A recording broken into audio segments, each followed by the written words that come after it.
When I started the New Zealand series, I had no idea how much it would connect with people, and the comments were incredible.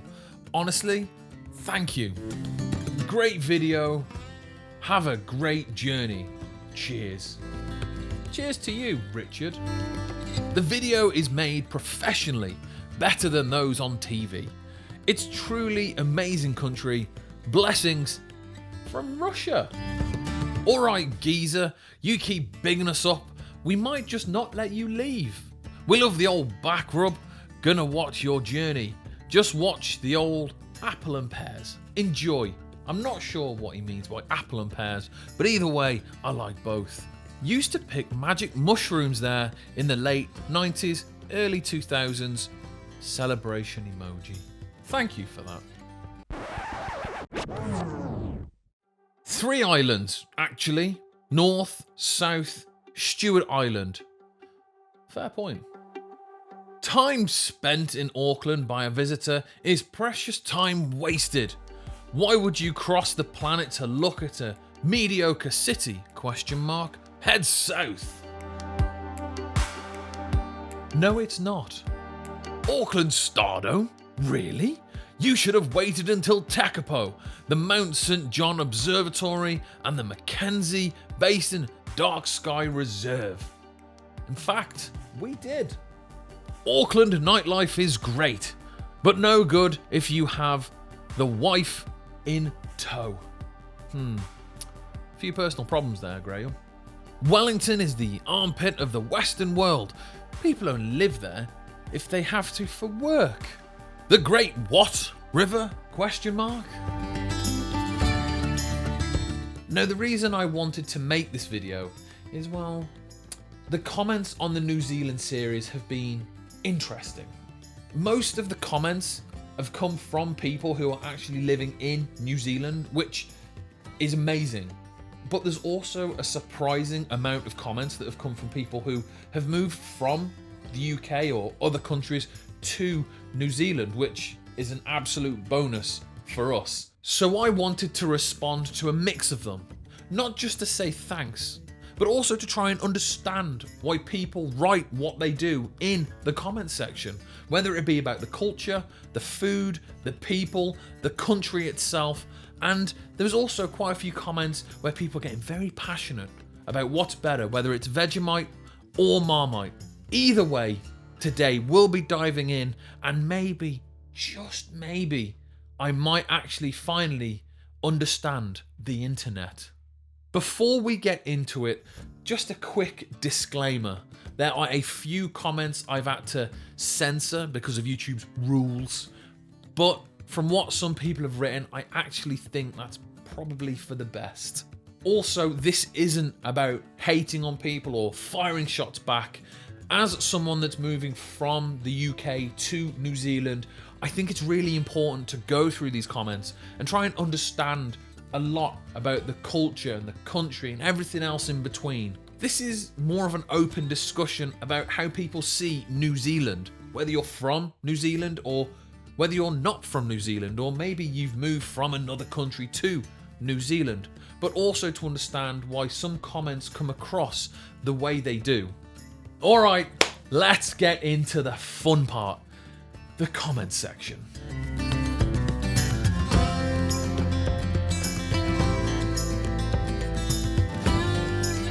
Now, I'll be honest, I wasn't quite prepared for the range of emotions that live in the comment section.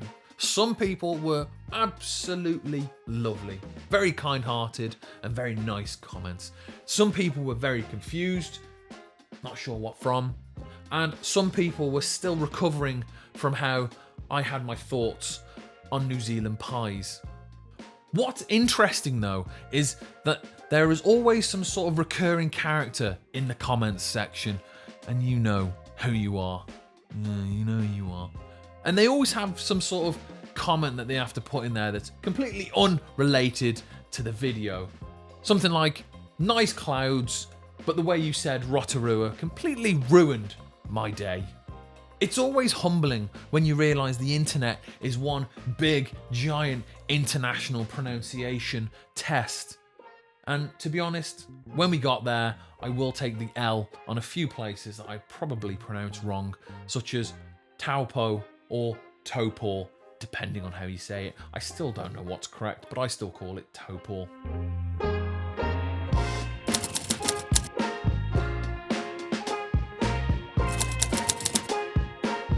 Now, we're starting with a group of people that I like to call the pronunciation police. They come into the comments section with the confidence of a man holding a clipboard. And yes, you were all right. I did say a few of these places wrong. Took me a little bit to figure out why you're saying Corey, like Corey. Bruv thinks his neighbours are still French and offering an au revoir. Ka-ori. Corey, try it. Thank you for that. And obviously this was in reference to the coyote dieback disease that I did a bit of a film on in episode 1 when we was going to one of the waterfalls. I can't quite remember the name. Is it Fairy Falls? I can't remember. It's probably on screen. But I went through a bit of a piece on the coyote dieback. That's the disease that absolutely decimates the forests. And apparently I was saying like Corey. Again, appreciate the feedback. I thought I was saying it correctly by coyote, but I guess not. Now, of course, when in New Zealand, everything, well, not everything, I guess, but most of the places are named after Maori words. And of course, when we went to Taupō, we did the boat tour over the lake. Absolutely phenomenal. Episode 3, take a look at that. It is mind-blowing. And there's this huge mural that's on this wall that was done in like the 80s, late 80s, 90s, something like that. And it goes on about how the lake is related to the gods and all that kind of stuff and all the beliefs of the local people.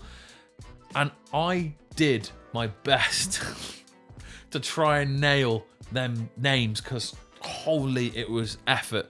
And because I made the effort, I did get some quite good feedback from people. One of them being, well done for even attempting to pronounce the mouldy words. You did well, better than most. And you know, I appreciate that. Same as awesome pronunciation, bro. Those are words. The mouldy language is, it's so hard to try and pronounce, but do you know what? I'm glad I gave it a go and I got some feedback. Hopefully I didn't offend anyone, but if I'm going to do it, I'll take a real good swing at it, and it paid off, so great.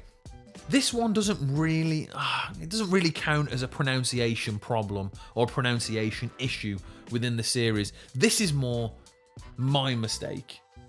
Because in the series, we actually stopped off at a place called Owen's River, not Owen's Town. I don't know why I called it Owen's Town, because actually on the map, it's not really a place. It's kind of like, it's just called Owen's River.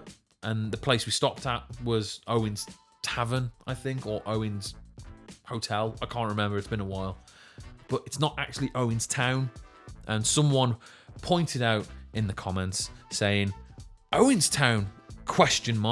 Surely Owen's River, ? Indeed it was, Owen's River. And I was wrong. Now this one in particular was a biggie. I got called out on this quite a lot. This is related to the town of Twizel, not Twizzle. And I got called out on that quite a lot because when you look at it on the map and when you read it, it actually is spelt out as Twizzle. It may be spelt Twizzle, but it's actually pronounced Twizel, lol. Love how you pronounced Twizel, Twizzle. Sounds like a UK snack. Good people, it's called Twizel, pronounced as Twizel. I've learned that every place name in New Zealand has meaning. It matters. It might be related to Maori tradition. It might be related to the land. It might be even related to someone that used to live there that perhaps put that place on the map.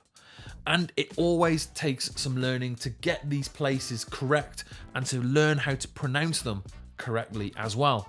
So something I'm still learning on, and when we move there, obviously it's something I will continue to learn on as well. But when I do filming out there when we're there, I probably will go into the history a bit more on these places and maybe why they're named, what they're named. That'd be quite interesting.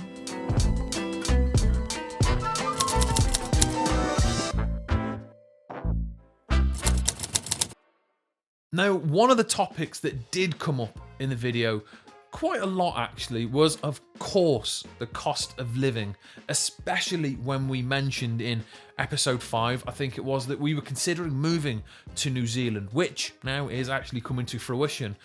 But the cost of living was something that came up quite a lot, and it wasn't just, buying somewhere, it wasn't just buying a car, fuel, food.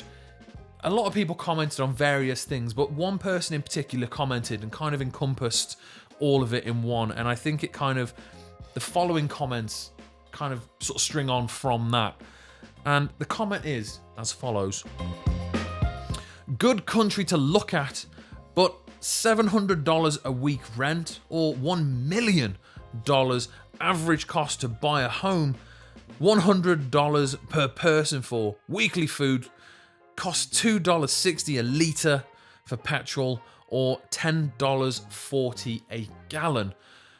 Now, comparatively, the UK is just under half of what New Zealand's currency is. So, for instance, this person here has said it's $100 per person for a weekly shop per person. In the UK, that would be the equivalent of £45 to £50 a person, around about that price, which is actually right. That is correct for us. So to us, that isn't that expensive. That's quite normal for the UK. If anything, it's probably quite cheap, if I'm honest.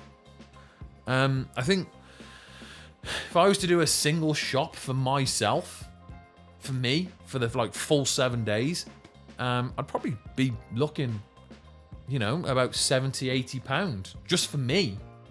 Mind. Lived in New Zealand my whole life. It would be great, but it's way too car dependent. I'm moving to the Netherlands or Germany, of all places.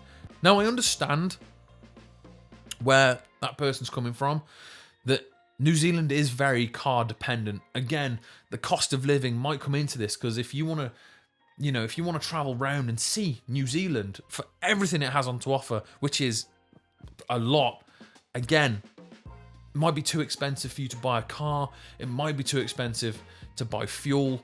So I understand where they're coming from, but to say that you're going to, Netherlands or Germany, they're pretty big. You're still going to need a car. You don't want to live here.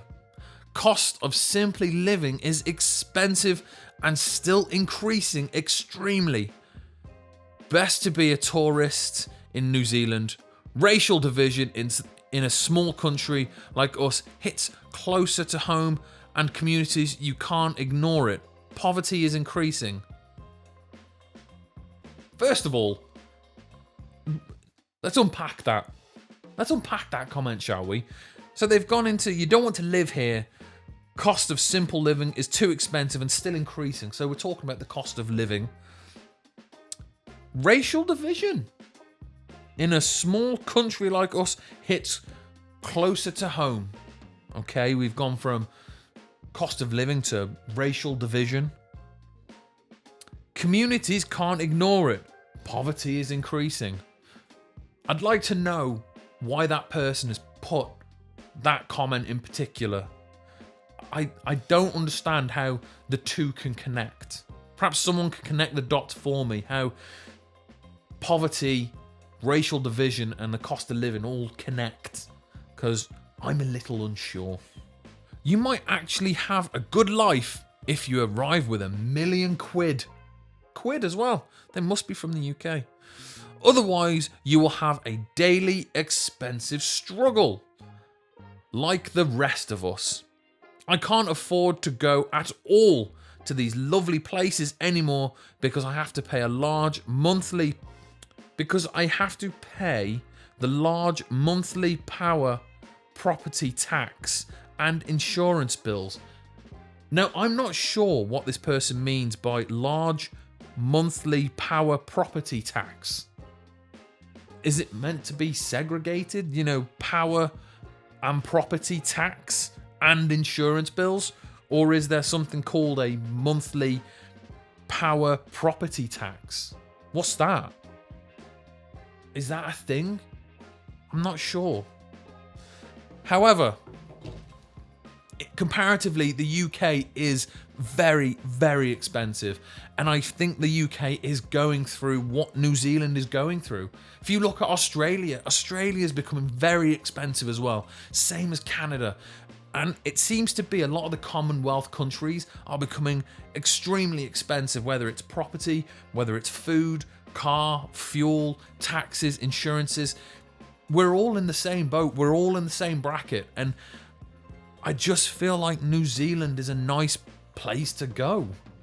You know, if I'm going to be paying expensive things, I might as well go to a nice place. And we think New Zealand's nice. Hence why we're going. So...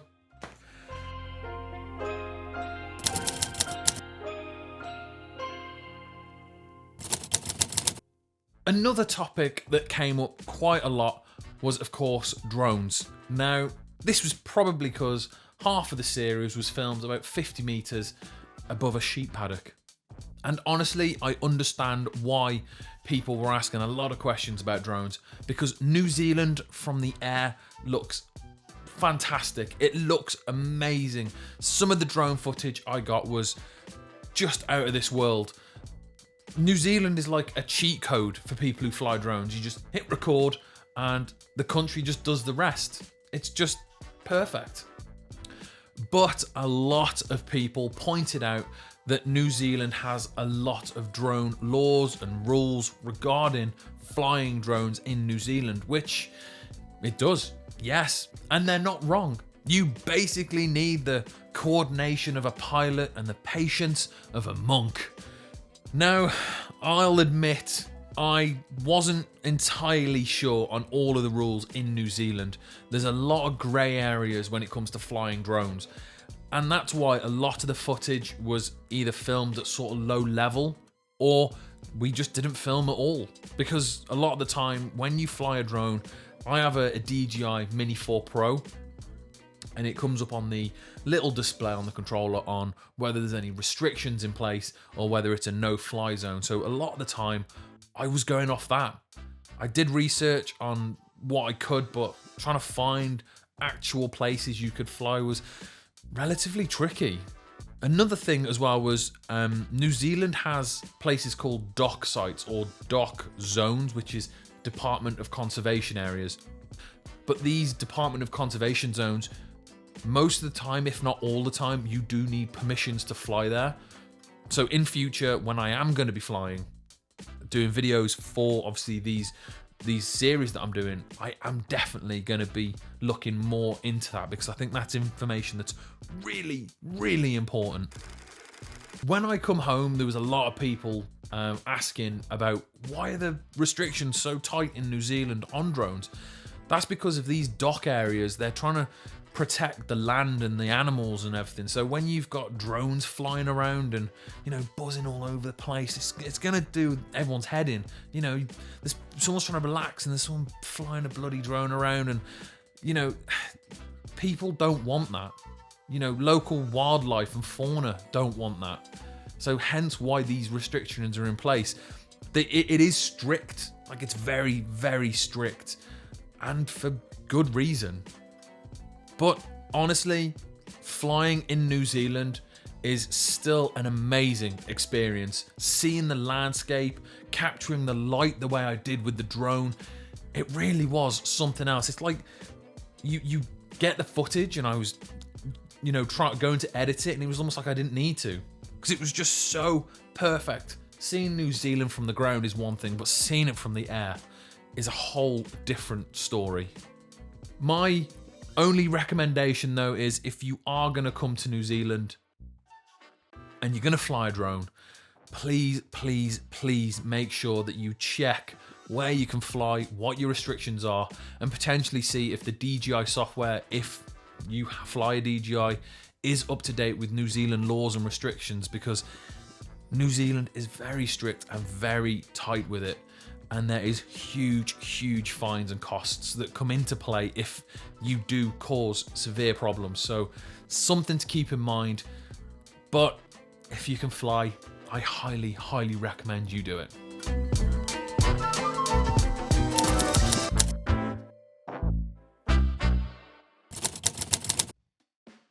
Another big topic that came up in the comment section was, of course, the Maori culture. And this is where things got really interesting. Some of the comments really took me by surprise, and some of the comments have had to be censored. First off, I think I owe an apology because I did my best to pronounce a lot of the Maori places and a lot of the Maori words, and I'm not sure if I, pronounced them correctly. To anyone watching who cringed, I apologize. My tongue just isn't quite fluent in vowels. But even so, I wanted to make the effort because those names mean something. They're not just places on a map. They tell stories. They connected to the culture. They're connected to the land. A lot of people were incredibly kind, offering me the correct pronunciations, the explaining backgrounds of certain Maori names and places, which is something I appreciate massively. But of course, there were some negative comments, and on this topic in particular, it got a little aggressive, really dismissive. Some comments were really angry, and it even got to the point where I'd consider some of these comments extremely hurtful. And I know for a fact, because the YouTube algorithm has obviously done its job, but I know for a fact that some of the comments based around this were deleted. And here's just like a handful of what was said. Right, here we go. It's one of the most racist countries in the world, especially the government. Shame about all the feral Maori there. It's just a mountain. Nothing reverential about it, mate. You're just spouting Maori washing tourist bull. People that come to New Zealand is for the landscape and the Maori culture. Reply and comment. What Maori culture? Getting and babies. Some of these comments are ridiculous. Like, what in people's right mind do they feel the nerve to put something like that on a public platform? Why act like that? Now, to me, the reason, again, I'm doing this video is because I want to know why people are acting like that. Why would you have and feel the need to put a comment in a video like that? Why? What's the point? What am I missing? Maybe it comes from something deeper. Maori culture has faced generations of misunderstanding, loss, misrepresentation. So when someone like me comes along and I'm like, oh, look at New Zealand, here's a camera, I'm saying these Maori names, people get a little bit more emotional because it's their country, their culture. Maybe they feel like they need to defend it, or in some cases attack it. But why? Why do that? I want to understand why, because as far as I'm concerned, there's no need for it. But hence why I'm asking these questions, because I'm not from there, but we are moving to New Zealand. So I think it's only right to understand why these things are happening. But end of the day, we are moving to New Zealand, and I think it's only right to learn the culture and learn how to say these places and names, because it took quite a lot, actually. Like, there was one, was it Whakatane? Holy. The amount of times I got that wrong, it was like I was trying to summon a Pokemon. It was ridiculous. But hopefully I got it right, and by the time we move over there, we might actually nail a lot of the places correctly. We are moving to New Zealand, And this has been a really, really good way to actually find out about the culture and find out why people comment the way they do and have the thoughts that they have. But what's been more important is the fact that I've had a lot of comments from people that have moved to New Zealand and have had their thoughts, or people have commented that actually live in New Zealand, which is information that's completely invaluable to us who's moving there. So that's greatly appreciated. But every comment, whether it's correcting pronunciations or even challenging a point, everything is valuable because it creates discussion, it creates a talking point. Whether it's a comment that's placed with pride or a comment that's placed with passion, something that people feel very strongly about, that's the point of this video, is to create a discussion. And that's why I created this video in particular. Not to call anyone out, not to give anyone hate, none of that. However, we want to learn because we're going to be traveling to this place, to New Zealand, and that's where we're going to be calling home very soon. March the 10th, actually, because that's when we fly out. If you've made it this far into the video, thank you, and also congratulations, because you've had to put up with this mug for the whole video, and you've probably noticed the light looks a bit different and I look a bit more tired because I started this in the morning. It's been a very long video, but I've never done a video like this before, and I'm really hoping this has gone somewhat well. But this has been one of my favourite videos to try and film because reading all the comments, it reminds me of how passionate people are. If you haven't seen the series that I did on New Zealand, I did release the series in like a 7 or 8 part episodes, but I also sort of combined them down into a full film as well. So that's on the channel. It's going to be somewhere on the screen. I don't know. Probably isn't, knowing me.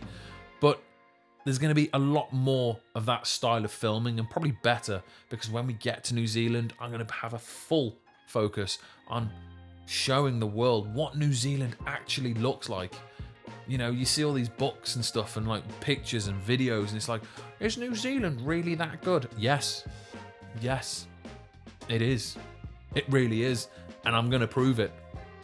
And if you like that kind of stuff, then please like, subscribe, share, comment, hit the bell notification, all that kind of stuff, because it helps me out massively. And if you're into this kind of stuff, it'll obviously help you out as well, because I'll come up in your feed and you can watch the video and then you can look at this mug. But if you have got something to say, whether it's good, bad, ugly, put it in the comments. At the end of the day, this is a video open for discussion, and you never know, you might feature in the next video if I do another one. Hopefully I do. Well, we'll see how this one goes. But with that, this is the end of the video, and congratulations for getting this far. And maybe I'll see you in the next video.